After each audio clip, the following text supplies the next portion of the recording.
کوئی مصیبت نازل نہیں ہوتی مگر اللہ کے حکم سے، اور جو شخص اللہ پر ایمان لاتا ہے وہ اس کے دل کو ہدایت دیتا ہے، اور اللہ ہر چیز سے باخبر ہے۔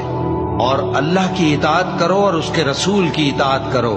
بس اگر تم منہ پھیر لوگے تو ہمارے پیغمبر کے ذمے تو صرف پیغام کا کھول کھول کر پہنچا دینا ہے۔ اللہ جو معبود برحق ہے، اس کے سوا کوئی عبادت کے لائق نہیں، تو مومنوں کو چاہیے کہ اللہ ہی پر بھروسہ رکھیں۔ مومنوں،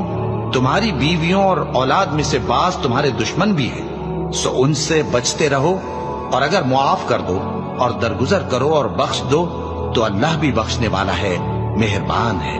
تمہارا مال اور تمہاری اولاد تو آزمائش ہے، اور اللہ کے ہاں بڑا اجر ہے، سو جہاں تک ہو سکے اللہ سے ڈرو اور اس کے احکام کو سنو اور اس کے فرمانبردار رہو اور اس کی راہ میں خرچ کرو، یہ تمہارے